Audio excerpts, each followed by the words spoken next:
For like a student, it's kind of like dream come true where your design is actually implemented and actually displayed on, you know, such high profile location that it's actually kind of like a once in a lifetime experience that you can go out and experience your design and just execute it as a student, not as a professional where you have a client and everything is more restricted. There's more freedom and creativity and design for this project.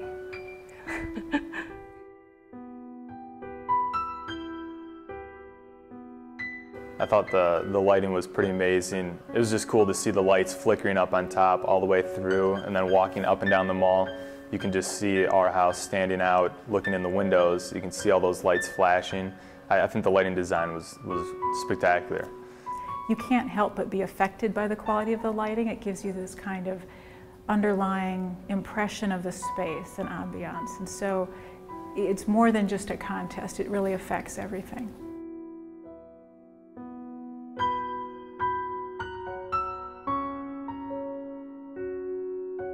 Lighting doesn't stop at the fixture. Really, the entire house is a lighting fixture, if you think about it. The reflection off the walls, off the furniture, the angles of reflection. And so you can't just specify fixtures. You really have to think in an integrated way about the reflectance of the surfaces and so forth.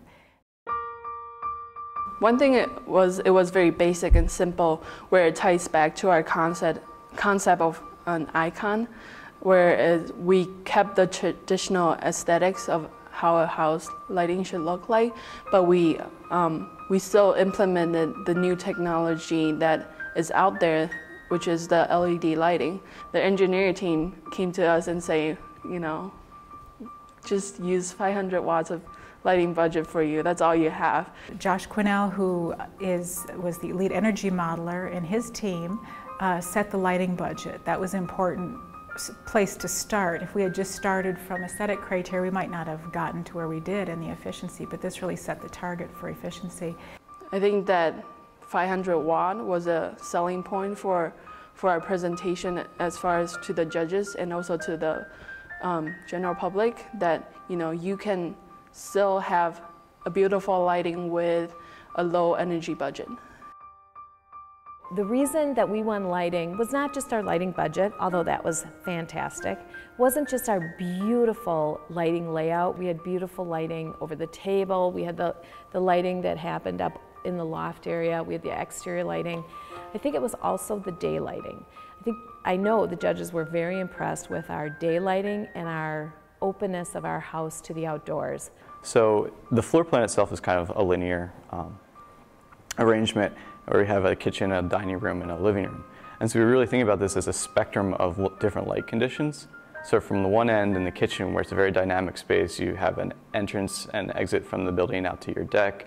You'll have cooking going on. You'll have different activities where you're moving around a lot. We wanted to have kind of mirror that with a very dynamic day lighting. So even though the space was very narrow, we wrapped it with glass to allow it to feel much larger than it was.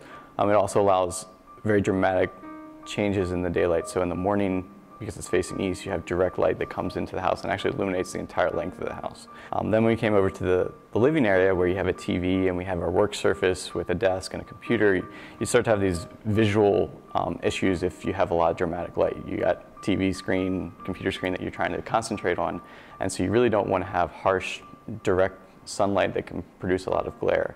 Instead, in that point, we actually turned to the north side and had some upper clear story windows that allow a lot of indirect light, because on the north side you don't have any direct sunlight, to come in at a high level, reflect off the ceiling, which is a really high reflectivity paint, and then kind of illuminate the surfaces below diffusely. So you don't have these harsh glares, you can concentrate on your screens, but it still feels illuminated, and you don't have to use electricity to power some lights.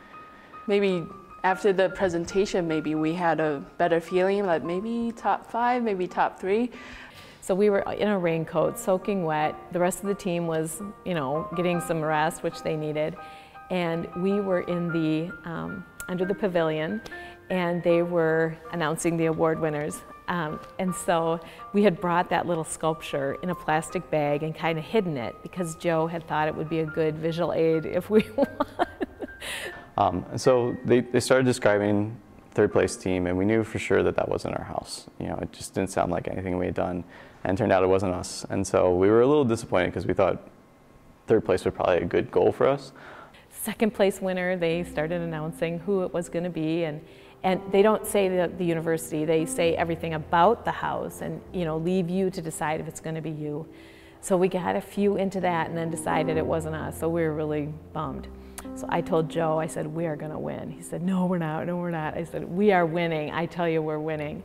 Once they started describing like what the lighting was like for our house, it was like, I think that's us. I think that's us. And they were describing the, you know, the day lighting and the windows and the beautiful, you know, light fixtures and moving forward, and Joe's getting more relaxed, like, yeah, maybe this could be us. Me, I knew it was us, and I was crying and getting all excited. And when they said the electrochromic glass, I knew it was us, and I just burst into tears. And then finally it's like, University of Minnesota. It's just like, you know, it's hard to describe the feeling, but it's just like a lot of excitement. Feels like, you know, after 2 years of hard work, it finally paid off, kind of thing. And had brought along this glass vase that we had used in the house as a communications piece to describe how much power our total lighting budget consumes, which is 500 watts. And so we had 5 100-watt incandescent light bulbs in that vase. And so we took that out because we knew we were going to be asked to go up, and so we brought that up onto the stand, and Rose was thanking everyone gratefully because I just completely blanked. I don't quite remember what I said, but I think I thanked the university for providing such project for us students to be involved with. And so it was just a great experience, you know, being able to thank everyone who had helped us so much and to get some acknowledgement that we had done a pretty good job. One important thing about this project is that you have to be very open-minded to other people's ideas. You can't really say that I designed the lighting or I designed the interior space of the house. It's we as a team that we came up with the design. I was maybe the responsible one to execute it, but we have feedbacks from each team members about what's good about this design, what's bad about this design, how can we change it to make it better. So it's team design. At the end of this, I think we all created something that we're proud of, a project that we like to show other people, brag about it. Yeah.